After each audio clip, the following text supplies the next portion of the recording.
Entonces, gracias a los ponentes, miembros de escuela y a los asistentes, que la verdad ha sido bastante, el número ha sido importante. Quizá la virtualidad de los encuentros quizá ha favorecido la asistencia.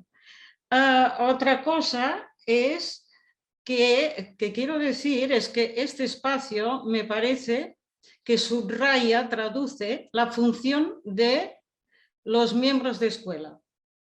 Es decir, la cuestión de fortalecer la cuestión de la intención del psicoanálisis. Aquí hay un punto clave, que es esta intención del psicoanálisis que se anuda con la extensión, que sería más propiamente del foro. Ahora bien, siempre en tensión, como vemos en varias partes aquí, etc.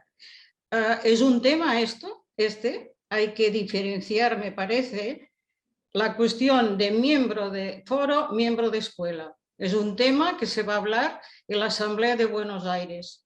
Entonces, bien, me parece este punto importante, función de los miembros de escuela, la cuestión del psicoanálisis en intención y después el psicoanálisis en extensión, que evidentemente se anudan en momentos dados. Bien. En la presentación de este espacio, ya no sé si os acordáis, había un párrafo que decíamos: la palabra en análisis permite dignificar y humanizar al sujeto en su relación al goce. Y la pregunta es, ¿cuál es su especificidad? Y curiosamente, por tanto, o no, hoy tenemos a Pedro Pablo, que hablará justamente de las especificidades de la palabra analítica. Pedro Pablo es miembro del Foro Psicoanalític Barcelona, miembro de la Escuela de Psicoanálisis de los Foros del Campo Lacaniano y muy recientemente nombrado AM de la escuela, por lo cual le damos la enhorabuena. Entonces, bien, Pedro Pablo, bueno, tú perfecto. te escuchamos. Gracias. ¿Se me escucha bien? Ok, perfecto. Bueno, de entrada, mis felicitaciones a la Comisión del Espacio Escuela porque realmente han hecho una excelente labor. Y por supuesto, en este caso, pues gracias por la invitación. Bienvenidos todos y gracias pues por su presencia. A principios del año pasado, habiendo dado por concluido el recorrido que me había propuesto por la clínica Borromea, o dicho con mayor propiedad, clínica nodal, quise profundizar en un complejo tema que me apasiona, cuál es el de la visión lacaniana del lenguaje en psicoanálisis, la lenguajería lacaniana. Coincidió este propósito con la iniciativa del CAOE de los carteles intercontinentales y bilingües, así que me propuse organizar 2 carteles en torno a la palabra en psicoanálisis. Para esta ponencia me he basado mayormente en el estudio y las discusiones en uno de estos carteles, reunido en torno al texto de Colette Soler, Retorno a la función de la palabra. A partir de allí examiné la obra de Lacan referida por la autora. Doy las gracias a mis compañeros de cartel, Matilde Pellegrí, que es la +1, Ana Gazul, Katia Botelho, del Foro de Belo Horizonte en Brasil, y Jorge Escobar, del Foro de Medellín, Colombia. Aunque no lo cito expresamente, también me he beneficiado del trabajo del otro cartel en torno al libro de Albert Nguyen, Cuando solo quedan las palabras. Igualmente doy las gracias a mis co-cartelizantes, Ramón Miralpeix, Blanca Sánchez del Foro de Asturias, Andrea Brunetto del Foro de Mato Grosso do Sul en Brasil y Silvana Pessoa del Foro de Sao Paulo en Brasil también. Inicialmente, yo pensaba en hacer una elaboración en torno a la fonación y la voz, pero cuando acometí la tarea ya era muy tarde para desarrollarla. Sin embargo, ocupé a varios de mis colegas y amigos solicitándoles material. Les doy las gracias y me comprometo a concretar este cometido más adelante. El trabajo de hoy lo he titulado Especificidades de la palabra analítica. En él examino elementos claves de la palabra que se ponen en juego en nuestra práctica psicoanalítica, la cual reúne a dos actores en torno a un único sujeto en el dispositivo freudiano. El sujeto del que hablamos, por supuesto, no es el yo, no es el paciente que llega y habla de sus cosas, sino el sujeto supuesto al significante. Para introducir el tema, comencemos diciendo que el discurso del analista es el más sin palabra de todos, puesto que el agente de este discurso, el objeto A, no tiene boca, no habla, al contrario del inconsciente. Y por otra parte está la interpretación, que como veremos más adelante, no es una palabra. Ahora, en el psicoanálisis, la palabra y solo la palabra tiene todos los poderes, a diferencia de los otros discursos en los que entran factores como las fuerzas del orden, la justicia, la coacción, las notas, los exámenes o incluso la violencia del cuerpo. Ahora, hay que considerar los poderes de la palabra en función de su subordinación a los efectos del lenguaje y de los discursos. Por una parte, a causa de la estructura del lenguaje, el inconsciente se alberga en la palabra por medio de la metáfora, la metonimia y los tropos del lenguaje, los cuales permiten significar lo que no se dice. Por la otra, el discurso es primero, lógica y diacrónicamente a la palabra. Viene a colación la frase de Lacan en el seminario 17, el reverso del psicoanálisis. Prefiero un discurso sin palabra, la cual indica que la palabra está subordinada al discurso.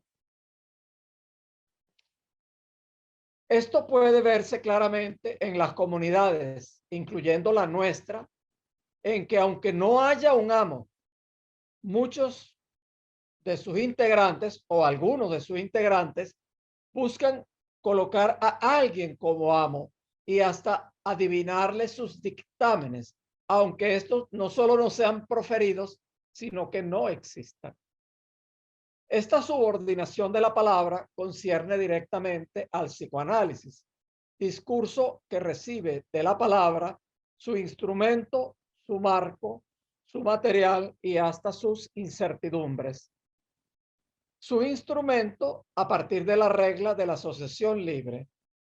Su marco dado por la estructura de interlocución entre dos parteners.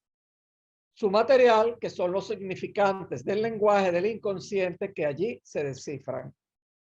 En cuanto a sus incertidumbres, sabemos la insuficiencia intrínseca del instrumento, es decir, de la asociación libre, y su incompatibilidad con la demostración asegurada. Habiendo comentado de manera somera las características de la palabra en el discurso del analista, examinemos ahora lo que corresponde al lado analizante. En el análisis, la palabra analizante es llamada de transferencia. ¿Qué es en sí este significante? Es importante notar que se trata siempre de un significante que tiene un alcance idealizante. Ahora, no basta la exposición de la situación personal de un paciente para estar en la palabra de transferencia. Deberíamos poder aislarlo en toda nueva cura. Es el significante que representa al sujeto para otro significante. Atención, este S1 no es el significante de la interlocución, con el que el sujeto simplemente demanda ser escuchado y que es demanda de reconocimiento. Aunque, por supuesto, la demanda de reconocimiento es una prioridad por considerar, La demanda analítica parte es de un significante cuya presencia es bastante enigmática para llamar al significante S2 que lo respondería y le daría sentido. Así pues, este S1, la palabra de transferencia, porta la suposición de saber. Es ya un significante del inconsciente. Esto no quiere decir que esté en las profundidades, que no esté en la superficie del discurso. Esto nos recuerda, por supuesto, a la banda de Moebius. Pero se vuelve significante de la transferencia solo si toma para él un valor sintomático. La palabra de transferencia apunta a obtener la cosa preciosa nombrada agalma, escondida en la figura del analista, y que es el saber que respondería a ese S1. Eso está en la suposición del sujeto supuesto saber. Para ilustrar la palabra de transferencia, Soler recuerda un curioso caso expuesto en presencia de Lacan. Se trata de un literato cuya mujer lo engaña, cosa que no lo afecta mucho, hasta el día en que descubre que el amante de su mujer comete faltas de ortografía. Y allí el hundimiento.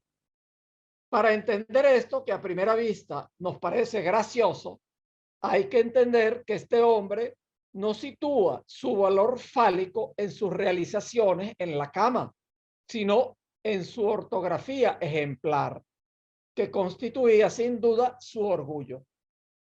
La elección de aquel amante con faltas de ortografía por su mujer atentaba contra su falicismo ideal, porque ella demostraba que le importaba un bledo la ortografía de su marido. Entonces es desestabilizado de su cimiento fálico. En general, todo comienzo de análisis supone un estremecimiento del cimiento fálico. Si esta demanda se quedase en lo terapéutico, podría aportarle algún alivio, fuese resignándose a la situación, separándose o incluso encontrando una mujer más admiradora de la ortografía perfecta. Ahora, para transformarla en demanda de análisis, tendría que pasar su exigencia ortográfica al estatuto de síntoma. Ilustraré un poco más este concepto clave con una breve viñeta de mi propia clínica. Heli, por favor, detener la grabación. Ok, gracias. En el matema de la transferencia que Lacan expone en la proposición del 9 de octubre de 1967 sobre el psicoanalista de la escuela, la palabra de transferencia se despliega sobre la cadena superior de una palabra dirigida a un partener, mientras que la suposición de un saber latente en lo que él articula es otra cosa. La significación del sujeto supuesto saber es entonces tercera entre los dos interlocutores, pero ella se aloja bajo la barra, en el lugar del significado, así como el sujeto supuesto. Repito esto último que dije porque es importante grabarlo y puede ser un poquito enredado, ¿no?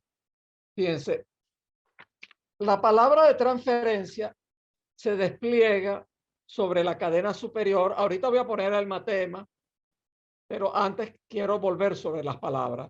La cadena superior de una palabra dirigida al partener. Es decir, el paciente se dirige la palabra, el significante de interlocución, se lo dirige al analista.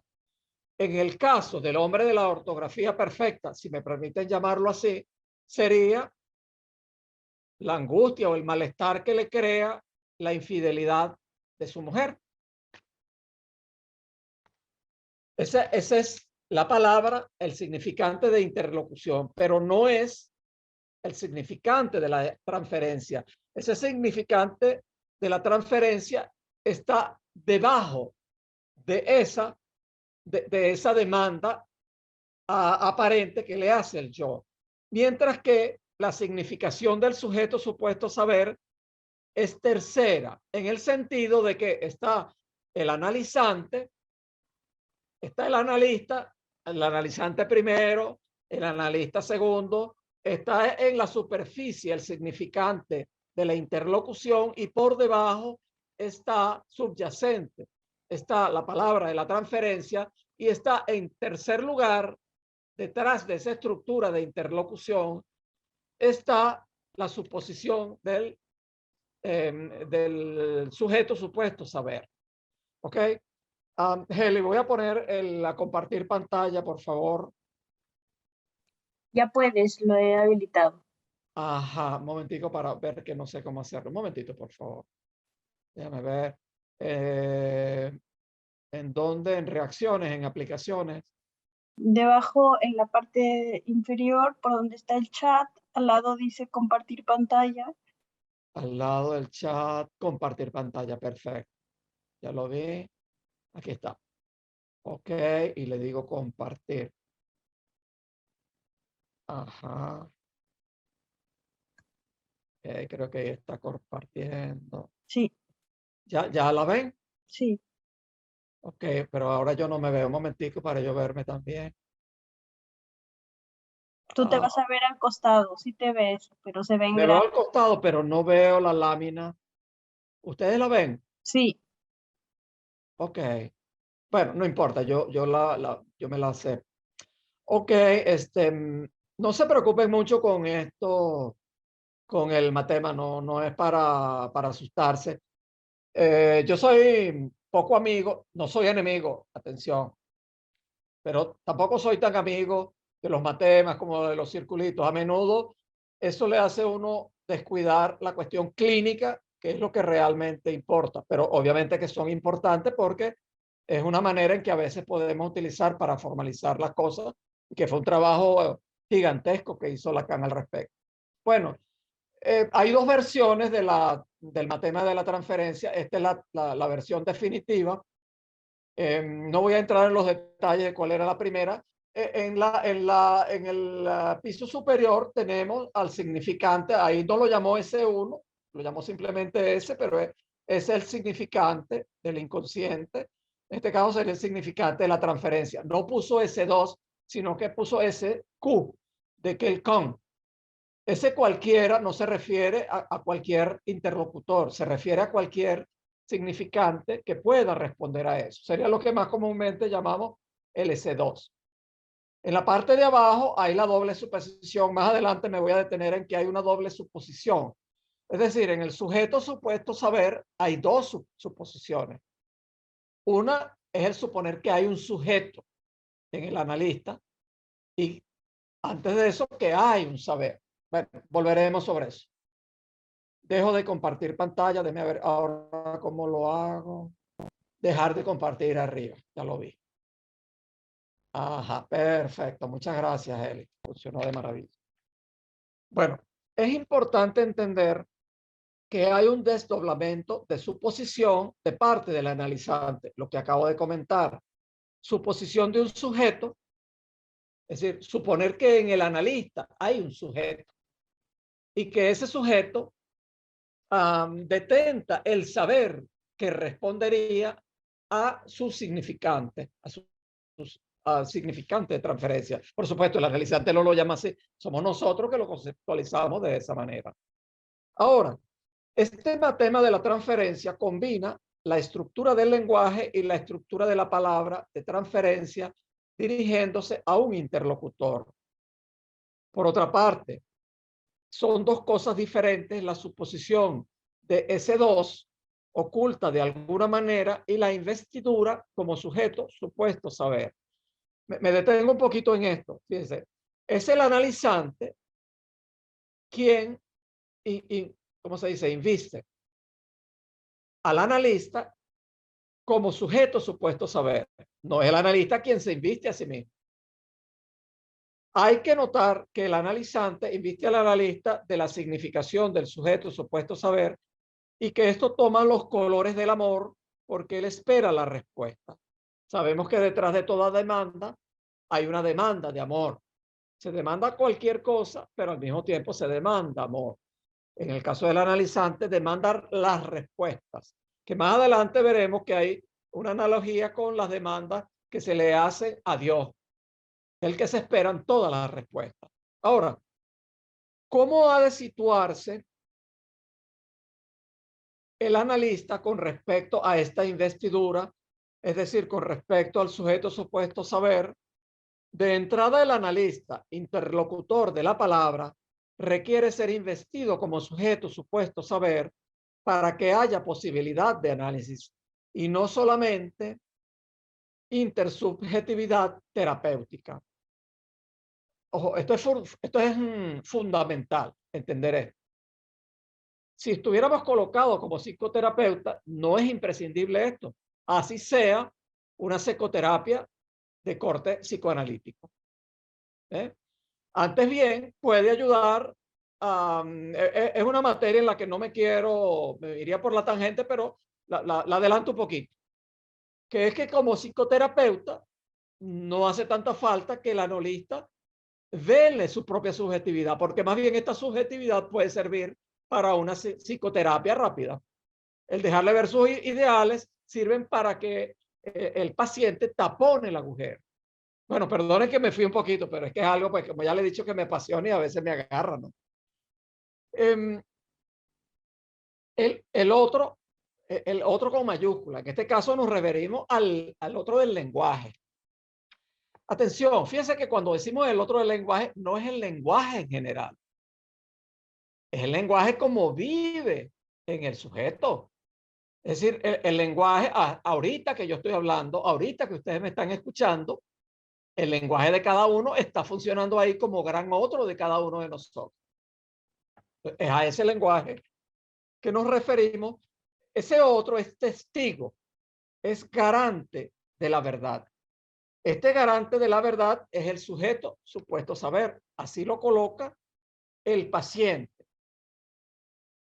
al analista, al paciente prospectivo analizante. Su función de garante no es saber la verdad. Atención. Eso podría matar la transferencia. En el análisis, el Dios garante de la verdad es el sujeto supuesto saber. De ahí la idea lacaniana de que el sujeto supuesto saber es otro de los nombres de Dios, pues de él se esperan todas las respuestas. Ahora, hay divergencia de suposición entre analizante y analista. El analizante supone el sujeto supuesto saber.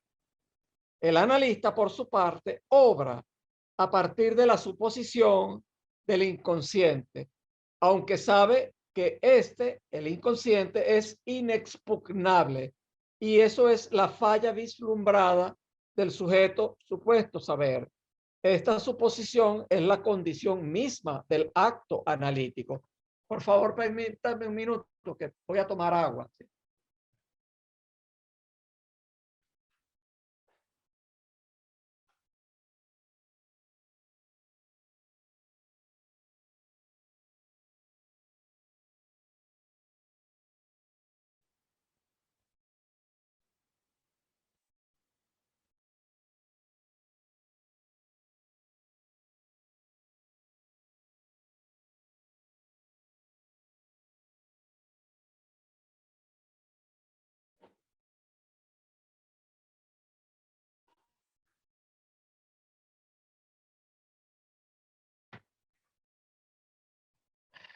Bueno, atención, Dulos, que en este espacio escuela no le ofrecen ni agua al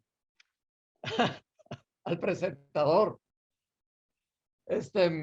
Bueno, ok. Entonces, hay divergencia de suposición entre analizante y analista. Muy interesante eso, ¿no? Ambos suponen. Nosotros como analistas siempre suponemos el inconsciente. Es la premisa fundamental. En cuanto al analista, partiendo de ese inconsciente supuesto, ¿qué lo mueve en su actuar analítico? En la equivocación del sujeto supuesto saber texto de 1967, Lacan se pregunta si el analista sirve a un Dios engañoso o engañador, o si es sede de una pulsión plutomítica. En cuanto al Dios engañoso o engañador, se explica porque el sujeto supuesto saber es convocado como gran otro, como garante o testigo de la palabra de verdad. Ahora, este lugar de testigo de la palabra de verdad hace creer que la verdad pueda cerrarse sobre ella misma, lejos de ser irreductiblemente medio dicha. Es como una convocatoria al Dios no engañador de Descartes, que le aseguraba las verdades de su aritmética. Pero resulta que todo discurso sobre el inconsciente está condenado a fallarlo, porque no hay manera de decir todo el inconsciente. Así pues, para que el analista no sirva al Dios engañoso o engañador, hace falta que los análisis vayan hasta la falla de esta suposición, es decir, hasta que esté asegurado de saber que hay el inconsciente irreductible. Bien, con relación a la otra pregunta que se hace Lacan en ese texto, la equivocación del sujeto supuesto saber, la pulsión plutomítica es una composición de dos palabras. Viene de Plutón, dios de los infiernos, y de mito. Se refiere a que el analista responde a la suposición del sujeto supuesto saber con lo que comúnmente nombramos como deseo del analista. Plutón, dios romano de lo subterráneo, del que deriva el plutonismo, teoría geológica del siglo XVIII que explicaba el origen de la Tierra a partir de un fuego interior central. Pregunta entonces por lo que empuja al analista a sostener el señuelo. El señuelo que es el semblante del sujeto supuesto saber, el semblante también de objeto causa del deseo que hay. Nosotros como analistas sabemos que es un señuelo, pero sabemos que es un señuelo imprescindible para poder mover al analizante. Es imprescindible, es un supuesto imprescindible de la cura. Ahora, según Soler, esta pregunta queda sin resolverse. No dice más nada al respecto. Eso es en la página 90 del texto citado. Lo que creo que se refiere es a que el dispositivo del pase sigue sin dar una respuesta definitiva a la pregunta del pase del analizante analista, poniéndole de otra manera, de lo que empuja al analizante a ocupar la posición del analista. Mi posición, mi respuesta es que no puede darla ningún dispositivo del pase, porque allí interviene lo singular, irreductible de cada analista. Es la diferencia absoluta de cada analista donde está su inconsciente real. En otras palabras, no hay el analista, tanto como tampoco hay la mujer. Ahora, volviendo a lo de la investidura del sujeto supuesto saber, es importante tener en cuenta que la opción de revelar al analizante que la suposición es solo un semblante, que en realidad no sabe nada del inconsciente, es equivocada de principio. Por favor, María Jesús, silenciar el micrófono.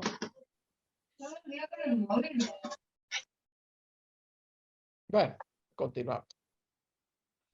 Es equivocada de principio. Se corre el peligro, el riesgo de matar la transferencia. Así pues, hay que endosarse la investidura analizante. Pensando en los efectos de ese semblante, el analista debe producir el deseo como deseo de saber. El deseo, en tanto desconocido, tiene una función dinámica cuando es encontrado en un partener, sea el gran otro parental, sea el partener del amor, sea el sujeto supuesto a una frase oscura y también eventualmente el analista. Por supuesto, el analista no tiene que quejarse de los sujetos supuestos insuficientemente deseantes, sino lamentar su propia dificultad en hacerse causa del deseo como deseo del otro. Bien, concluyamos así lo que toca a la respuesta del analista a la palabra de transferencia. Continuando nuestro recorrido por el dispositivo de la mano de la palabra analítica, examinemos ahora lo relacionado con la propia palabra del analista. Pues bien, hay que comenzar diciendo que no hay tal palabra del analista, ya que el analista como sujeto no está representado en su palabra. Él se presta a la causa analizante. En este sentido, la interpretación entonces no es una palabra.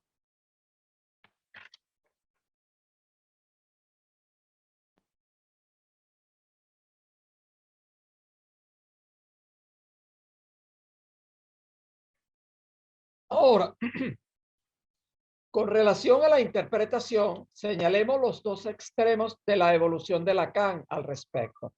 En un primer momento dice que ella hace intrusión de significante, de un significante del inconsciente, por supuesto, que aloja en la palabra del sujeto por la vía de los tropos del lenguaje y que llama a una interpretación fundada sobre el desciframiento de un inconsciente hecho de las palabras reprimidas del otro del lenguaje. Por supuesto, una interpretación muy freudiana que utiliza la estructura lenguajera del significante. En el atolondradicho, por el contrario, habla de una interpretación que no es producto del lugar del lenguaje, sino que es acontecimiento. No hay gran otro con mayúscula, del acontecimiento. Es lo que llega sin otro, incalculable por definición. Obviamente que está hablando del acto analítico. Acontecimiento de cuerpo que es el síntoma con su rasgo unario de goce. Para delimitarlo, todas las jugadas están permitidas para dar en el blanco con los equívocos de la LAN, o sea, también el acontecimiento del decir en el cual no podrá responder más que un, abro comillas, tú lo has dicho, o tú estás a cargo de eso, cierro comillas, venido del partener analista que responde borrándose, sin descuidar la lógica que se revela de los unos de lo fálico y de lo pulsional en el decir de un análisis. No podrá más que concluir en lo imposible y verificar la ausencia de relación sexual. Estrategia entonces adaptada a la falla del sujeto supuesto saber, o sea, a espaldas del saber inconsciente. Abordemos ahora un último aspecto de la palabra del analista, que es su ausencia, es decir, el silencio. ¿Qué es este silencio? Hacerse semblante del objeto implica que el analista no interviene como sujeto, que no pone en juego su propio fantasma de deseo. Esto implica guardar silencio sobre su particularidad, ponerla en pausa. Así pues, la estrategia analítica es la del silencio, un silencio que designa la abstención de la palabra. La interpretación pasa por el decir silencioso, este silencio que no tiene palabras, que justamente debe sopesarse con la violencia de las palabras del oráculo originario y de la oscura autoridad de lo otro real, es decir, de las palabras impuestas al sujeto. Me refiero allí a que las primeras palabras que recibe el infante son impuestas y en ello conllevan una violencia implícita, más allá de la violencia circunstancial que pueda haberlo y que a menudo lo hay también con los niños. Bueno, ahora, hay que decir que el silencio del analista no es una docilidad al fantasma del analizante. Presentifica el silencio estructural del punto de falla donde el significante no responde más a la pregunta del sujeto, porque no solo no inscribe la relación proporción sexual, sino que tampoco inscribe el objeto que es indecible, que no es allí más que una caída. Así pues, el silencio hace pareja con la interpretación.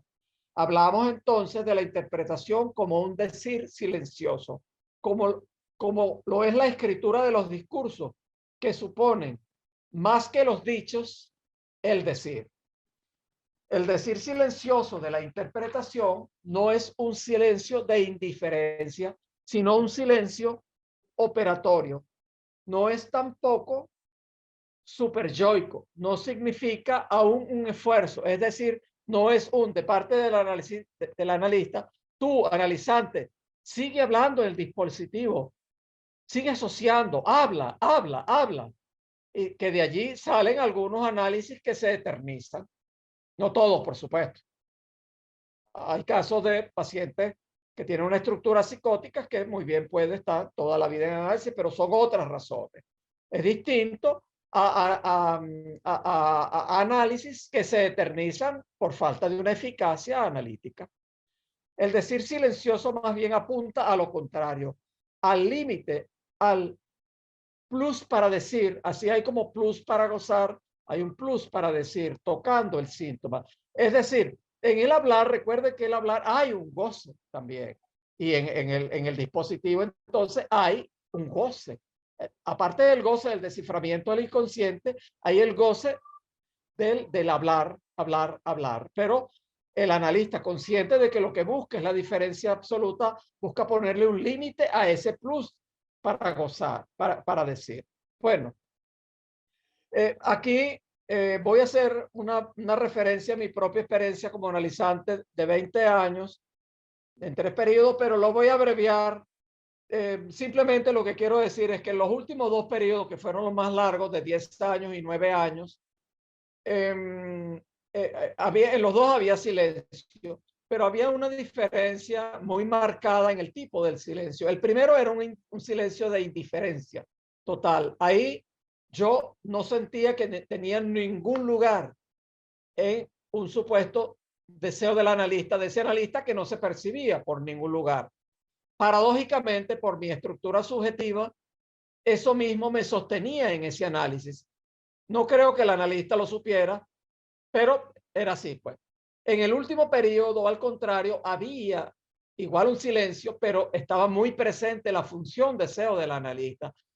Yo sentía muy claramente que había un deseo, yo no sabía cuál era en ese analista, pero ese deseo enigmático me movía a mí, me movía a yo cuestionar mis propios S1, mis propios significantes amo. Entonces, y eso, pues, gracias a eso, pues yo pude llegar a un final conclusivo en mi análisis, con la suerte de la tique de lo contingente de por medio. Examinemos un poco la posición del analista colocado como objeto causa de deseo, un objeto sin imagen y sin significante. El analista lo presentifica más allá de las declinaciones fantasmáticas del objeto, que son más bien habladoras y ruidosas. Ahora, ¿cómo el objeto se presentifica en la experiencia? Soler ve 3 formas: en el fantasma, en la actividad pulsional y en el dinamismo del deseo. Sostengo yo que el analizante puede ubicar al analista en cualesquiera de estas 3 formas, incluso superponiéndolas. Ahora, pensando en el inconsciente real, hace falta que los analistas, no me falta tanto, ¿no? No me gusta extenderme tanto, no me falta tanto, me falta una página. Hace falta que los analistas que tienen el deber de interpretar sepan que no es en la palabra, ojo con esto, que no es en la palabra donde se lee lo que la palabra dice. Fíjense que esto es un poquito difícil de captar. No es en la palabra que se capta lo que la palabra dice, en el sentido de que el inconsciente real solo puede leerse en sus efectos. Lo que el analizante dice y lo que se escucha son significantes, palabras, frases y, vía metáfora y metonimia, las significaciones del texto del sujeto.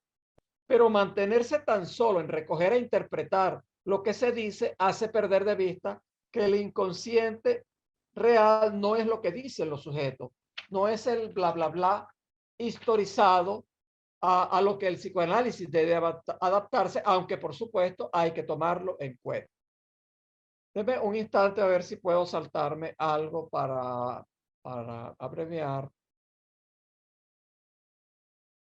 Bueno, déjeme ver, perdón.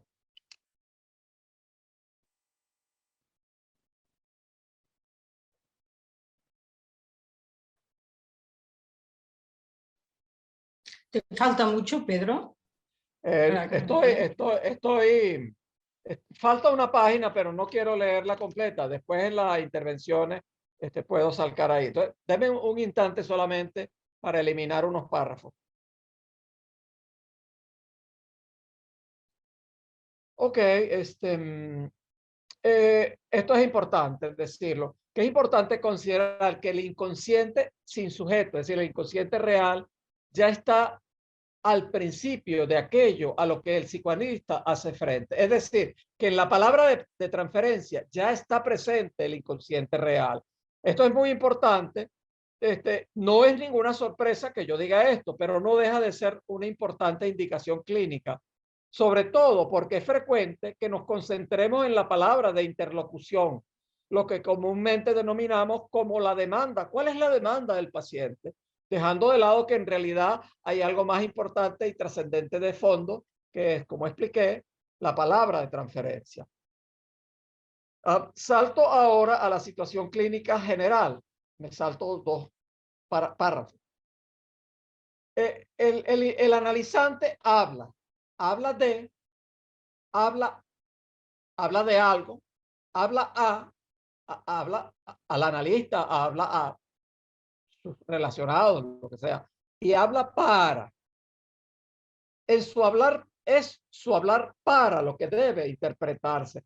Es decir, no es tanto prestarle atención, no es solamente prestarle atención a lo que dice el analizante, sino en tratar de percibir para qué lo dice. El decir analizante es siempre demanda. El analista no tiene fundamentalmente nada que decir. Su tarea es la de interpretar la demanda.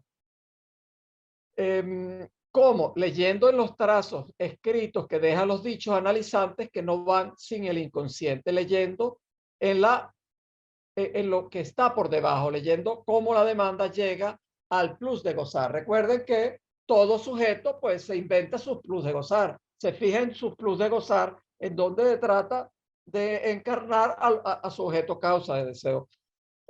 Puedo ilustrar esto con el caso que expuse en el seminario de casos clínicos. Bueno, algunos estaban acá, pero en todo caso no necesito repetirlo todo. Se trataba de un paciente que producía pensamientos obsesivos en cadena, indefinidamente. Y la interpretación lenguajera hacía caer un pensamiento obsesivo, había alivio y a continuación otro pensamiento obsesivo y así indefinidamente. Eso es porque por debajo hay un goce real pegado al cuerpo que entonces produce eso. Por supuesto, no podemos quedarnos en esas interpretaciones porque si no jamás tocaríamos el inconsciente real. Bueno, en resumen, la interpretación se sirve del significante como instrumento para hacer aparecer lo que está latente en el decir analizante. Se dirige pues al objeto. Ojo, sea como falta, lo cual apunta al deseo, o sea como sustancia plus de gozar, es decir, al inconsciente real. Bueno, muchas gracias por su atención. Me tardé 43 minutos. Creo. Sí. Bien. Muchas gracias, Pedro, por tu exposición. Hay tantos puntos a comentar, ¿no? Has tocado distintos momentos distintos conceptos. Me voy a... La cuestión que me hace pregunta es esta cuestión, la voy a decir así de entrada, porque últimamente es un tema que he oído y me ha hecho pensar bastante, la cuestión del sujeto supuesto saber. Partiendo de lo que dices, que la frase que has dicho en cuanto a la palabra, el analista tiene que hacerse causa de la palabra del analizante. Ahí me parece que es un punto clave que desencadena la cura. Entonces, la cuestión del sujeto supuesto saber. La pregunta es así, después intento desarrollarla un poquito. La caída del sujeto supuesto saber es el final de análisis. A mí me parece que hay un punto ahí difícil quizá, pero si la cuestión, el analista es causa de la palabra del analizante, si cae el sujeto supuesto saber, justamente por ser causa de la palabra del analizante, creo que el analizante puede ir más allá. Y lo digo con relación al síntoma, una cuestión que siempre y varias veces hablamos de la cuestión del objeto, pero más allá de la caída del sujeto supuesto saber, que a veces decimos igual a la caída del objeto, ¿qué pasa con el Perdón, Dolores, repítelo, esto último, la caída de es igual a ¿qué? Sí, que la caída del sujeto supuesto saber, a veces decimos igual a la caída del objeto, plus de goce. Entonces, justamente tú has hablado en otro momento de este significante que habla Colette tanto y hemos hablado tanto del significante enigmático del síntoma, la rata del obsesivo, ¿no? Del hombre de las ratas. Entonces me parece que ahí hay un punto que necesita elaboración, o por lo menos cada cual tiene su recorrido. Y de ahí que la cuestión de los análisis que duran tanto y la cuestión del deseo del analista, otra cuestión que tú has planteado y que Colette creo que va a hablar justamente cuando habla del pase al analista, creo, esta cuestión del deseo del analista, pase al analista, o cuando ya Lacan en televisión está diciendo, cuando dice que lo que hay que ver el cártel del pase es qué es lo que ha llevado a un analizante a ser analista. Entonces, hay dos cuestiones, lo intento concretar, hay dos cuestiones, sujeto, supuesto, saber. Me parece que hay un interrogante aquí en cuanto a final de análisis, sobre todo porque está el síntoma y está el goce enigmático que no se puede atrapar, lo real del síntoma, es decir, pasaríamos del síntoma analítico al principio de la cura, cuando pasa a estatuto de analítico, está el fantasma, está el hecho del síntoma y tal, y cómo retomamos el síntoma para bordear esta cuestión de lo real del síntoma. Esto es una cosa, y la otra es esta cuestión que digo, qué es lo que lleva a un analista, a un analizante, perdón, lleva a ser analista. Y por tanto, deseo del analista y pase, en fin, no me extiendo más. Hay otras cosas. Sí, después lo diré, el final que me interroga de tu texto. El final cuando dices de la palabra del analista, tanto si es fuera del dispositivo como dentro, tanto si es fuera del dispositivo como dentro, es la palabra del analista para sus analizantes. Pero bien, lo dejo. Bueno, Gracias. bueno, gracias a ti. como son varias preguntas, prefiero responder las tuyas antes de abrir derecho a otras palabras, ¿no? Posiblemente no las captes todas. Si hay alguna que se me olvida, pues o que se me pasa, tú me dirás. No es fácil. Fíjate, causa de... Ok. Fíjate, el analista debe funcionar como causa de la palabra analizante. Yo no utilicé la expresión, pero estoy de acuerdo con ella. Y se puede interpretar, es otra manera de decirlo. No hay problema. Tú la tienes, ¿eh? Bueno, no hay problema. Perfecto, porque estoy de acuerdo con ella. Es que otra manera de decirlo. Sí. No, perfecto. Es esto. Ajá.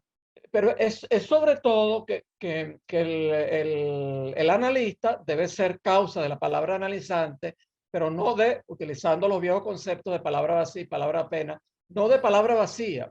Es decir, no debe promover el bla, bla, bla del analizante, de meramente, no hice esto, hice lo otro, y entonces me fui acá.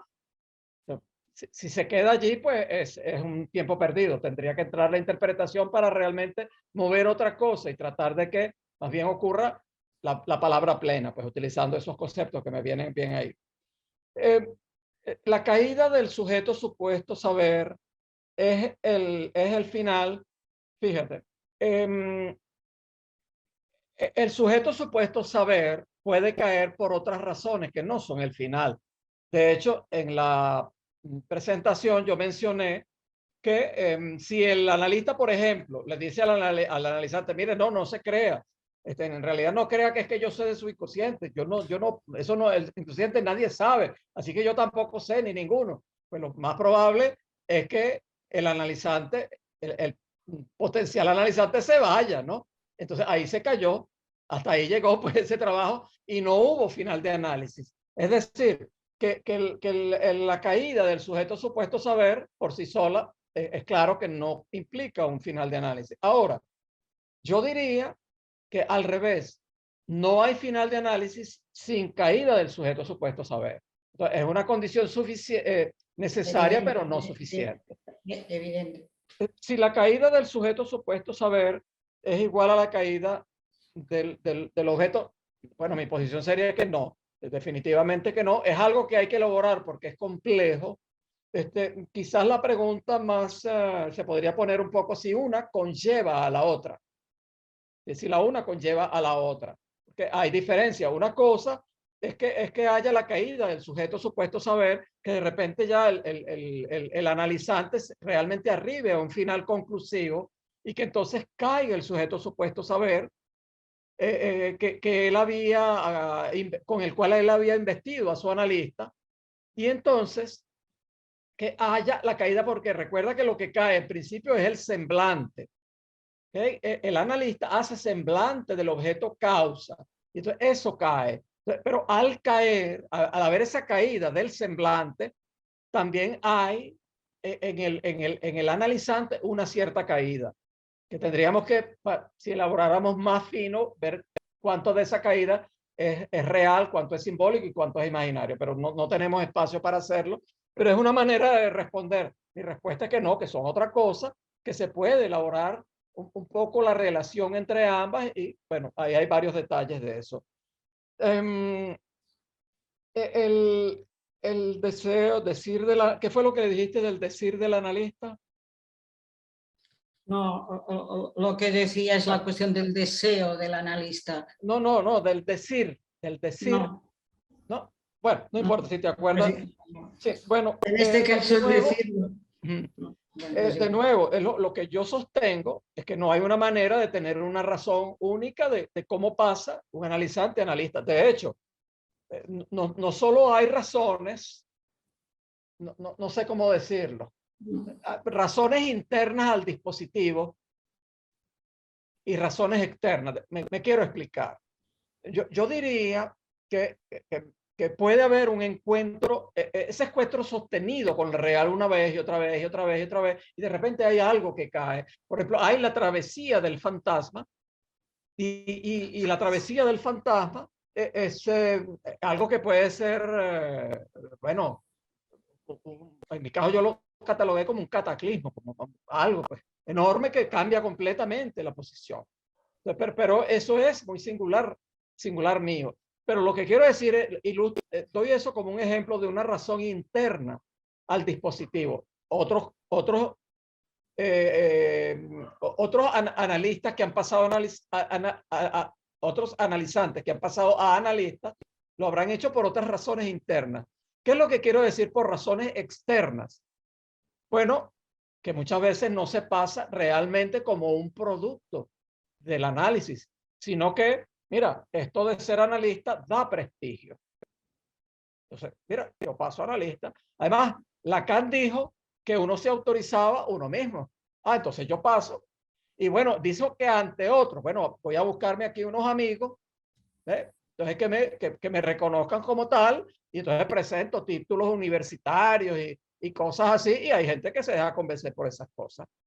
Entonces esa es una razón externa. Otra, bueno, mira, eso como que da dinero. Uno tiene pacientes, oye, yo voy a meterme a eso. Esas son razones externas. No me puedo extender, pero bueno, piense que son cuestiones de mucha... no lo digo yo, Lacan mismo lo dijo, ahorita no recuerdo en cuál... Perdona, Pedro, solo nada, porque hay preguntas. Hay otras cosas, aparte de ganar pasta, de ganar dinero, para ser analista. No, lo decía una cosa porque hay preguntas.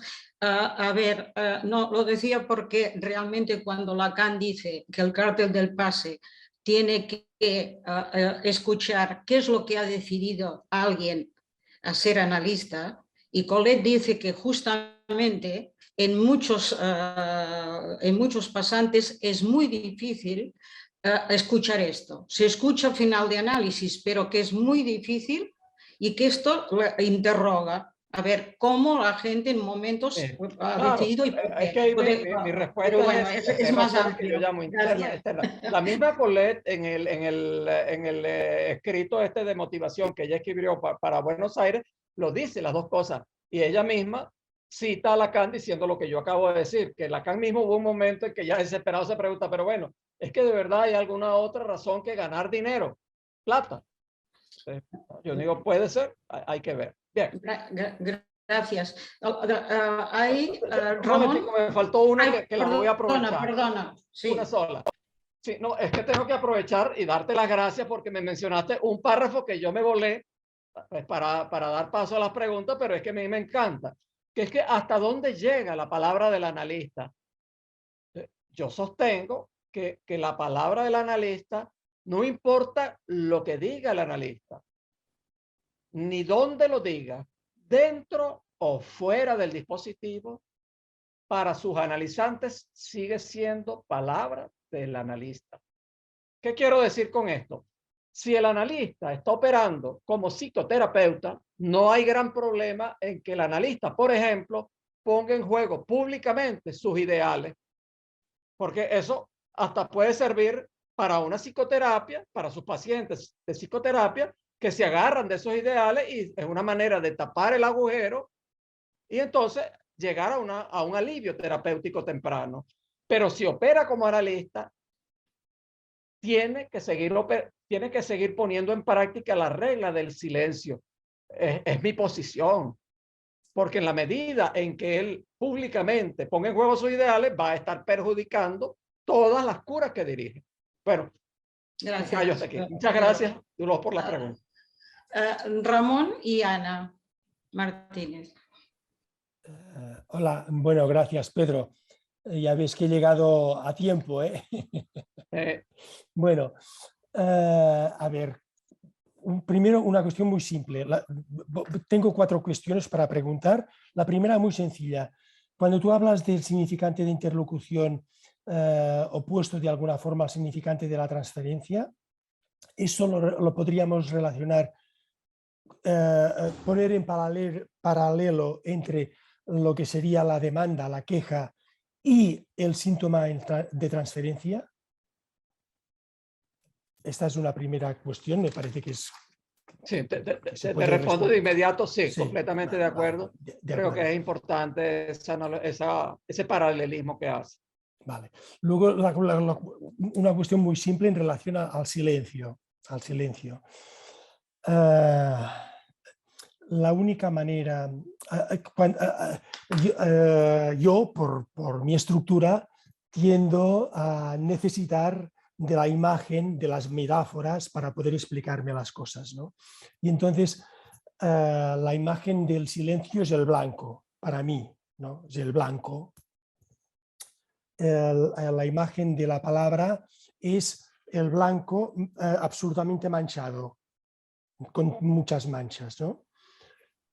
Para que el blanco pueda ser visto como blanco en lugar de aparecer las manchas del negro, tiene que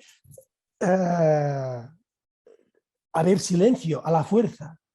Y es entonces en ese momento que la palabra, una palabra, puede tener función del decir. Es decir, si en un blanco uno pone una mancha negra, uno puede decir, jolín, todo es blanco. No sé si me explico. Sí, perfectamente. Es la idea de John Cage cuando hace esa pieza, 4 minutos 33 segundos, en la que es una pieza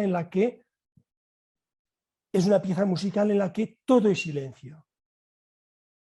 No hay ni una nota, ¿no? Es decir, lo que quiero decir es que a ver, ¿cómo lo podría decir yo? Esto también tiene que ver con la caída del sujeto supuesto saber. El sujeto supuesto saber vela el deseo del analista. Lo vela en el analizante, lo vela. Porque desde el momento en que hay sujeto supuesto saber, el analizante interpreta es el deseo del otro. Es en el momento en que cae el sujeto supuesto saber que se desnuda el deseo del analista. Solo por eso puede seguir analizando. Solo eso puede ser causa de que el analizante vaya un poco más allá del bla, bla, bla. Bueno, no del bla, bla, bla, no lo digo peyorativamente, de la cadena discursiva. Vaya un poco más allá. Cuando cae el sujeto supuesto saber. Si no cae el sujeto supuesto saber, no puede ir más allá. Esta es mi opinión, ¿eh? Ok, puedo responder sobre esa porque tiene otras dos. Fíjate, yo desdoblo lo que tu pregunta o tu comentario en dos partes. Una es esa imagen, esa metáfora del blanco y del blanco manchado y de la palabra como, entonces, en un marco de silencio. Estoy completamente de acuerdo. Como yo soy más sonoro, yo lo pongo en el silencio, o sea, hay silencio, silencio, silencio, y de repente hay una palabra que hace un contraste. Sí, sí. Ahora, si es un silencio muerto, los analistas mudos que se promovían en otra época, en otras organizaciones, que es un silencio plano. Ahí no hay nada, no ocurre nada, pues. Eso no sirve. Tiene que haber silencio y tiene que haber entonces palabra como interpretación. Entonces, que puede mover algo. Esa es la primera parte, como yo interpreto. Entonces, estoy completamente de acuerdo. La segunda, no sé si la entendí bien, porque me pareciera decir, me pareciera entender, tú me corriges si me equivoco, como que tú dices que luego de la caída del sujeto supuesto saber, quedaría un periodo adicional de análisis. Sí, eso digo. Eso digo. Digo precisamente que si no hay caída, justo es lo que digo, sí, que si no hay caída del sujeto supuesto saber, no hay... ¿Cómo es posible tocar algo del inconsciente real? Sí, exacto. Es muy buena, es muy aguda lo que tú dices. Es cierto, la verdad es que yo, pues, y te agradezco pues la observación, porque yo tendía, sin pensarlo mucho, a pensar, cayó la transferencia, cayó el sueldo supuesto padre y chao. Pero no, lo que tú dices es que hay otro periodo. Habría que preguntarse en qué se sostiene el análisis después de la caída del sujeto. Es entonces que solo se puede sostener en el deseo del analista Y es solo en este sostenerse en el deseo del analista que puede, a mi modo de entender, advenir el deseo del analista en el analizante. Esto es un Bueno, poco... es muy interesante tu elaboración. Vamos a pedirte una presentación al respecto. Mira, fíjate que, claro, el decir del analista puede venir, es mi posición, puede venir en cualquier momento de la cura, no solamente después de la caída del sujeto supuesto saber, lo mismo que el acto analítico. Pero sí es cierto que entonces la acción y la presencia del analista entonces cobra un valor distinto, porque ya no hay una suposición ni de sujeto ni de saber por parte del analizante. Entonces sí me gusta tu idea de que ahí entonces opera el deseo del analista o lo que Lacan desarrolla a partir en el seminario 15, que es el acto analítico, que es otra manera pues, de ver las cosas. Bueno, perfecto. Tus otras dos. No, ya lo dejo aquí. Perfecto, bueno. Ok.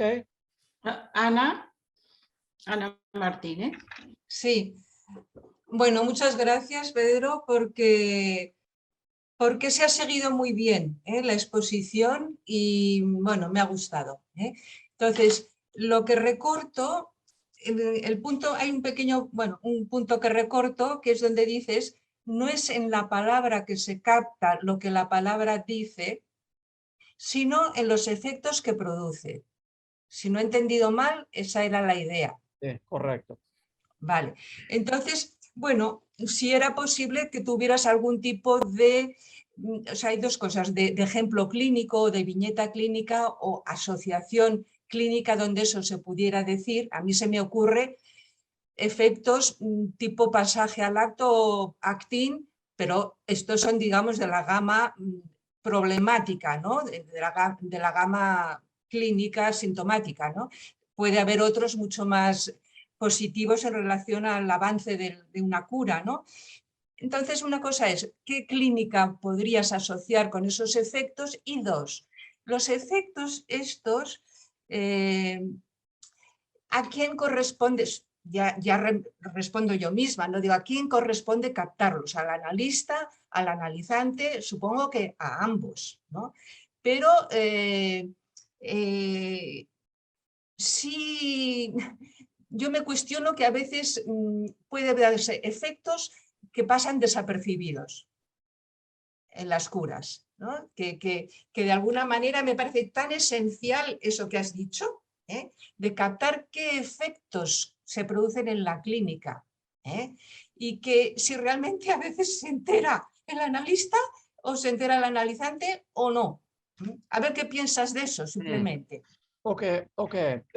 Sí, efectivamente, la aseveración la tomé de Colette, no es mía, solo que estoy de acuerdo plenamente, la hago mía, ¿no? Es que sí, que no es en la palabra, es decir, no es en los significantes, ni en la palabra, ni en los dichos del analizante que se captan ese goce real, ese inconsciente real que queda y que está más allá de la interpretación freudiana y que no tiene que ver con la falta, no tiene que ver con el deseo, sino con esos puntos de goce real. Entonces, eso no se expresa en la palabra. Me gusta tu idea, no me es fácil, ¿no? Pero me gusta tu idea de que puede manifestarse quizás en ciertos pasajes al acto, en acting out. A veces, de a quién le corresponde hacerlo, yo creo pues que no podemos poner nunca la carga en el analizante. Si el analizante lo hace, magnífico. El analista tiene que estar pendiente de eso.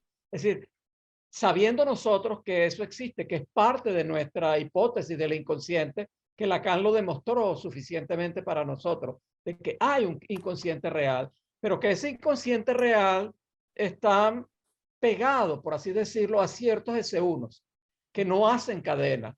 Entonces, aunque esos S1 no hacen cadena, se pueden manifestar, por ejemplo, vía la LANG.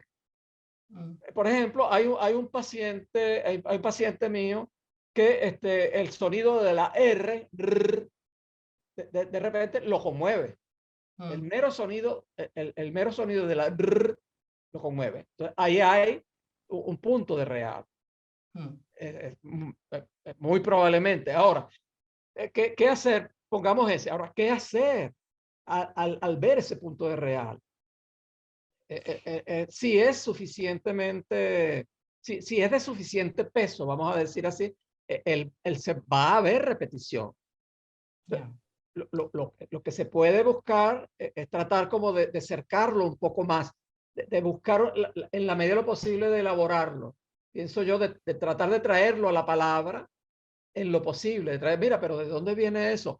Ah, pero mira, es que ese sonido, bueno, sí, es que mira, ocurre que mi mamá, pues entonces le costaba pronunciar pues ese sonido porque las palabras que venían con R, porque ella como era de tal procedencia, entonces no existía y luego le costaba, y entonces eso me recuerda. Mira, por ejemplo, digo yo, en Sí. parte real y es parte inventado lo que estoy diciendo. Entonces, eso le permite acercarse un poquito a ese núcleo de goce que hay allí.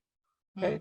En el caso que puse en el seminario de textos y casos clínicos que tú estabas, Sí. lo recuerdo porque tú estabas, Sí. recuerda que había allí en ese paciente el recuerdo de un hebillazo Sí. en la cabeza del Sí. miembro. Sí. Y Sí. él decía que aún lo sentía en su cuerpo. ¿Okay?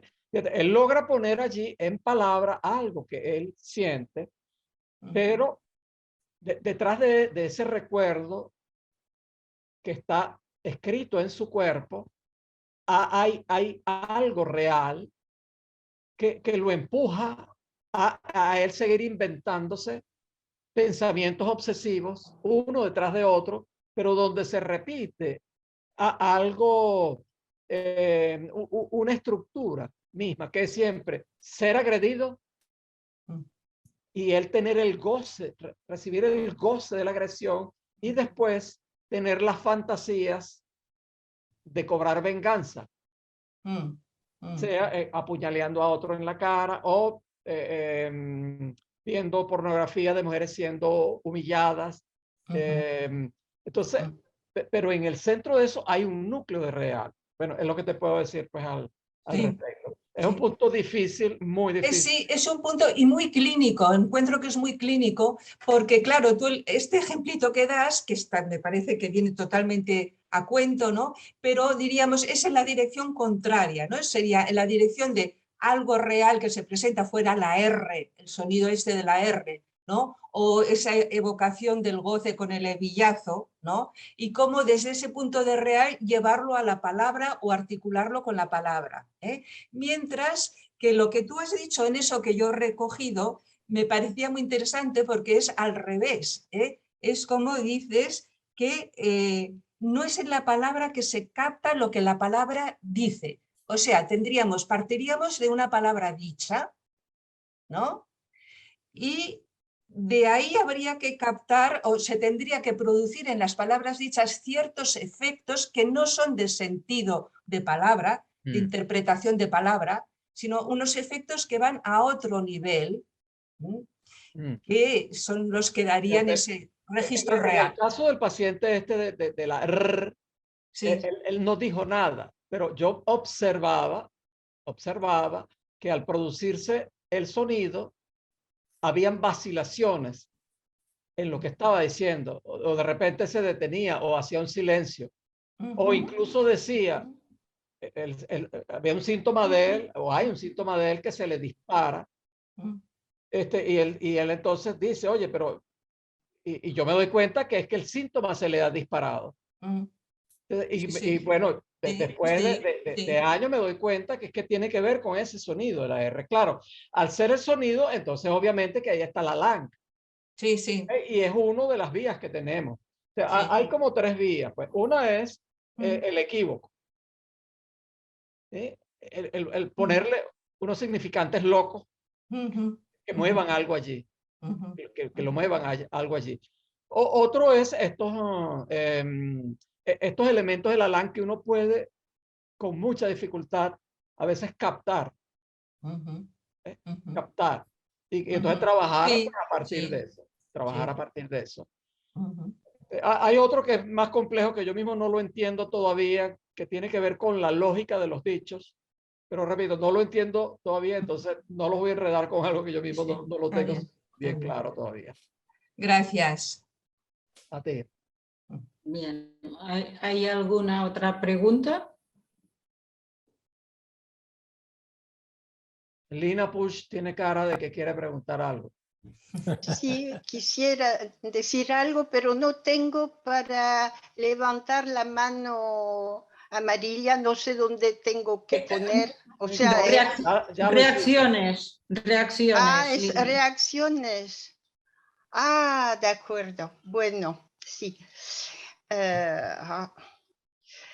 Lo que quería decir es la frase que ha dicho. Yo escribo en francés lo que dices en español, o sea que voy a otra vez decirlo en español, a ver si... No hay problema, puedes decirlo Sí, lo que quieras en francés también, que aquí tenemos varios expertos. Está sí, Matilde, sí, ya lo sé, estoy ya lo esperando que sé. Matilde intervenga. Sí, Ricardo sí, Rojas, ya lo sé. que otro experto en Bueno, francés.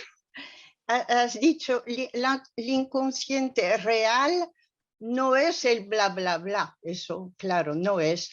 Pero creo que también podríamos decir l'inconscient réel est dans le bla, bla, bla. No es el bla, bla, bla, pero es dentro del bla, bla, bla.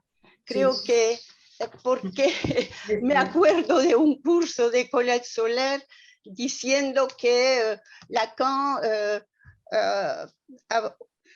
el bla, bla, bla lo había sacado de donde lo había puesto muy bajo, tenía su función y su interés. Y creo que l'inconscient réel, ce n'est pas le blablabla, mais c'est dans le blablabla qu'on peut l'extraire, qu'on peut l'entendre.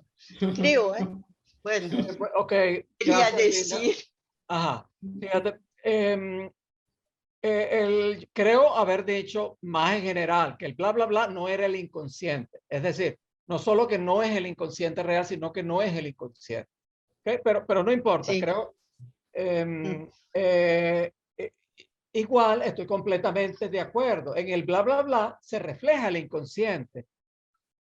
Tanto el inconsciente por el lado de la falta, donde está el deseo, tanto como el inconsciente real. Solo que hay que saber atraparlo. Es decir, no se puede dejar al analizante quedarse eternamente en un bla, bla, bla, bla, bla, bla, y una sesión tras otra, puro bla, bla, bla. Por ejemplo, pacientes histéricas, pacientes con estructura histérica, son muy propensas a eso. Y uno las puede dejar indefinidamente hablar y una sesión tras otra, pero eso no produce ningún movimiento subjetivo. Sí. Entonces hay que intervenir y estoy completamente de acuerdo con eso. En el bla, bla, bla se puede pescar el inconsciente.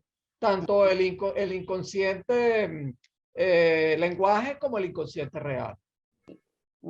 Bueno, Matilde, De acuerdo. Matilde levantó la mano. No. Esperamos tu intervención, Matilde. Como compañera de cartel, aunque tiene dificultades con el micro.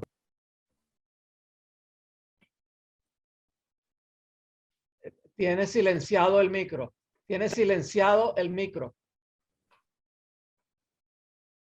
Es que lo tienes en silencio. El micro lo tienes en silencio. Eso, ahora sí. Digo, no te preguntaba porque tengo problemas con el micro, con el escucharte bien. No, la cuestión es, digamos, habían muchos temas para decirte, porque como ha dicho bien también Dolors, digamos, ha ido de arriba para abajo, ¿no? Pero sí que había una cuestión que era la de... que me ha gustado cuando has hablado del psicoterapeuta. ¿Te acuerdas que es una cosa que también hemos discutido en el cártel? Un poco lo que sería la posición, ¿no? Como psicoterapeuta o como psicoanalista. Entonces me ha gustado porque yo creo que lo define bastante bien lo de psicoterapeuta, que no vela su subjetividad. Me ha gustado tu frase esta. porque en sí también decíamos que el psicoterapeuta también se ponía como sujeto, se colocaba como sujeto para el otro, cosa que no tiene nada que ver con el psicoanalista, ¿no? Con la posición. Y bueno, habían muchísimas cosas, pero bueno, yo creo que es suficiente con esto. Bien. Sí. Pues, gracias, Matilde. Sí, bueno, y gracias a través tuyo pues, a todos nuestros compañeros de cartel que lamentablemente no están presentes, pues, pero han sido muy buenas las discusiones, un cartel que hay un tremendo ambiente que uno termina creyendo, se sigue creyendo en el cartel, pues, con este tremendo ambiente y es sumamente productivo. Sí, efectivamente, yo la verdad es que no he teorizado mucho acerca de la psicoterapia psicoanalítica. No sé, no tengo interés. Lo más que leí fue el excelente libro de Manuel Valdés, que lamento que no esté aquí hoy, de psicoanálisis y las psicoterapias, en donde pues hay un examen bastante detallado del aspecto. Pero fíjate que se puede, pensando en esto, para el psicoterapeuta, perdóneme que aquí hay gente que quizás pues sabe mucho más que yo, que ha aterrizado al respecto, pero bueno, fíjense, para un psicoterapeuta incluso el poner su subjetividad en juego, por ejemplo, dejar ver sus ideales, le puede servir como una palanca al paciente para identificarse con esos ideales, tapar el agujero y eso ayuda, pienso yo, que puede ayudar a tener efectos terapéuticos más rápidos, no ambiciosos, es decir, no hay ambición de psicoanálisis ahí. Al contrario, se busca más bien tapar el agujero. Es distinto de si estamos como psicoanalistas, no queremos que el agujero se tape. Pues si se tapa, hasta ahí llegó la cosa. Más bien entonces uno tiene que buscar cómo abrirlo de nuevo.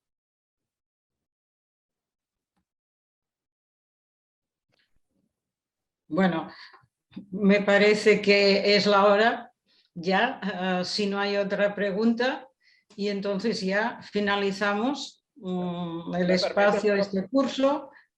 ¿Tenías algo que decir? Una última palabra, solamente Sí. de gratitud. Cuando hayas terminado, me permites, por favor. No, sí, sí. No, entonces, bueno, un buen curso, buen verano para todos y nos vemos pronto. Nos veremos ya. Bueno, espero que por Zoom nos veamos en Argentina y los demás, buen verano a todos. Y gracias por participación y por ponencia, como he dicho antes. Y gracias, Pedro.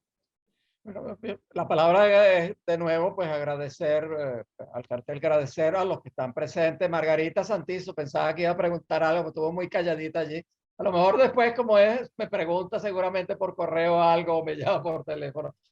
Agradezco mucho la presencia. Hay personas acá que no conozco. Muchas gracias, Carmen Guerra, María Luisa, Dulce Joaquima, José Luis Aguilera. Y otros, pues. Ricardo Rojas, agradezco su presencia, Ricardo Rojas del Foro de Medellín, y otros que no veo ahorita en este momento en la pantalla porque están más allá del 20. Y bueno, está un joven analizante, Paul, que alguien sumamente constante con su análisis y con el aprendizaje conceptual. Bueno, de nuevo, muchas gracias pues, a todos los presentes y me ha encantado pues, este encuentro. De acuerdo.